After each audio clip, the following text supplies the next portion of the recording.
so here we go. I am staying really still right now. Yeah, he's going in the shirt. Oh no, look, you can see him moving around underneath my shirt.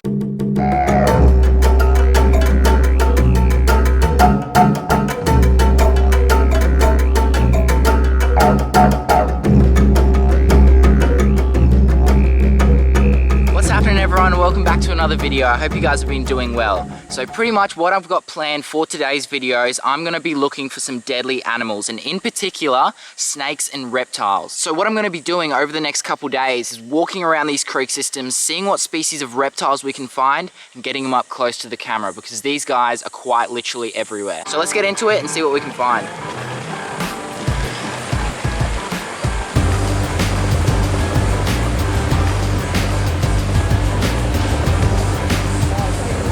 No water leaking in, so that's a good sign.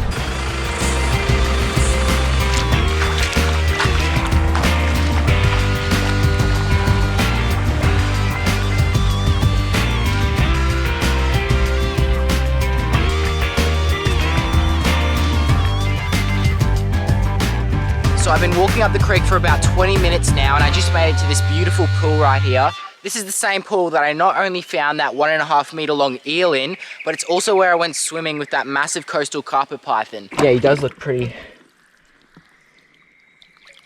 epic in the water. That could have easily been a bite then. Such an impressive snake. Careful, careful. Right on your neck. Just on my neck right now. I'm pretty sure he just wants to get out of this cold water. So I'm gonna wait for him to swim over to the other side and then leave him on his way.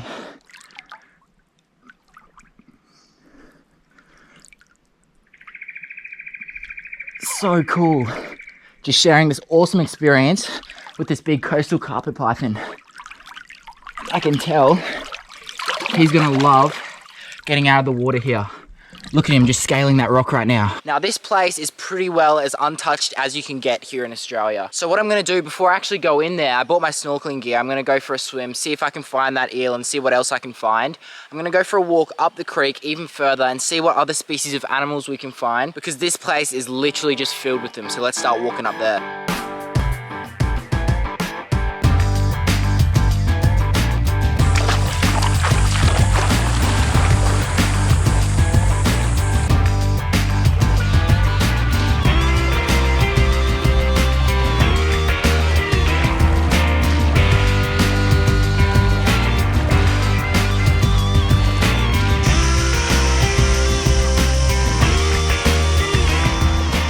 Take a look at that. So we've spotted the first animal of the day right there, and that is a venomous snake sitting up in the tree right there.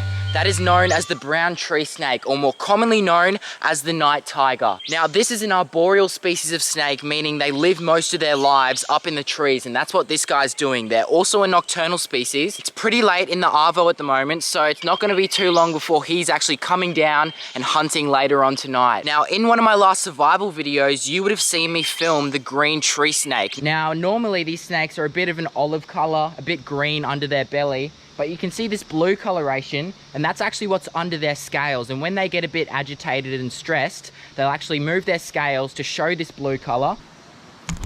Oh, he just went the GoPro. And what this guy would have been doing, they're also cold-blooded. So he needs to actually warm up for the day. So he's found a little sunny spot where he feels safe under this big tree canopy. No birds or anything can get him. And he's just sitting there, warming up for the day. And then later on, he'll go hunting for some frogs, little skinks, maybe even some bird eggs. Literally just glided across the surface. We only just started walking up this creek.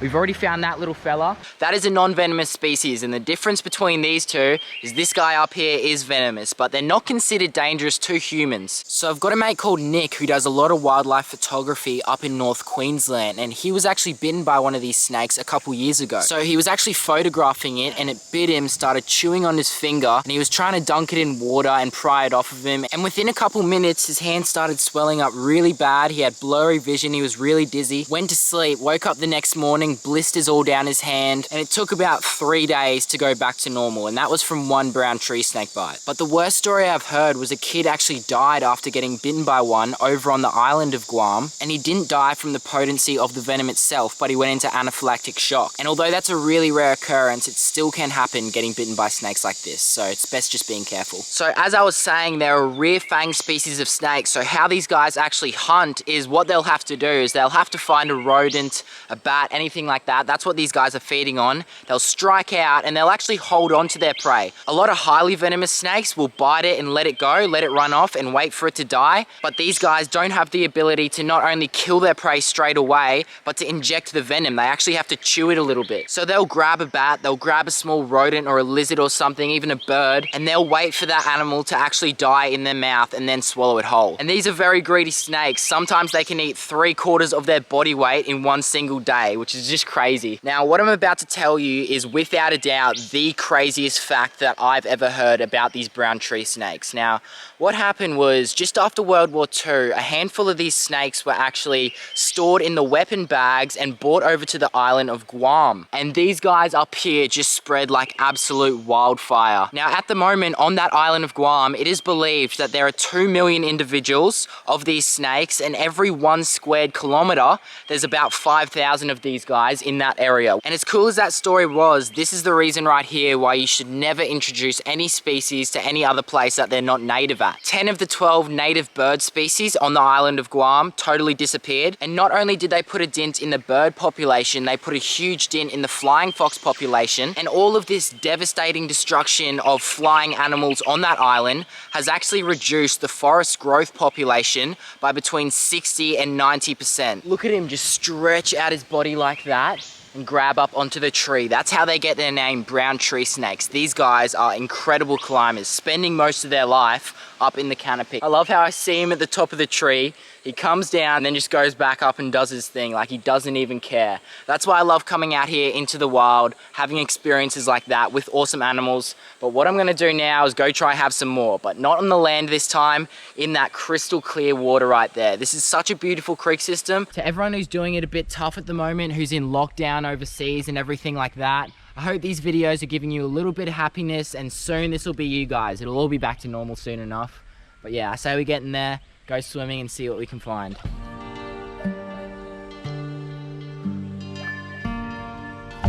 Let's go.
So here we go.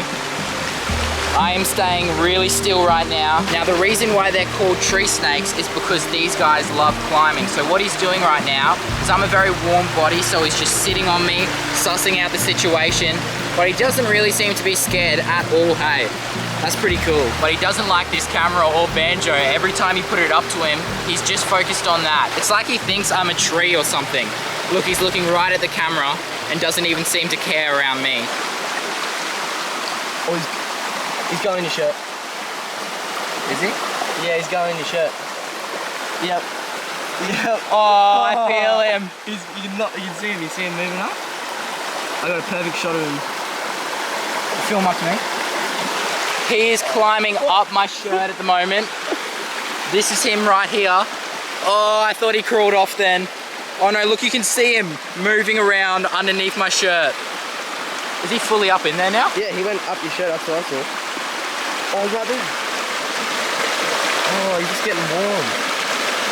What? That is crazy. That is really cool, but you wouldn't want to be doing this with a venomous snake, of course, and you're not allowed to handle snakes here in Australia, but this guy is literally just crawling all over me right now. Oh, there he is. He's just trying to get a bit of cover. And I think we're gonna do that here.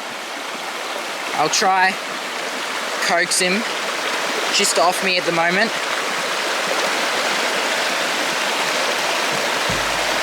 Here.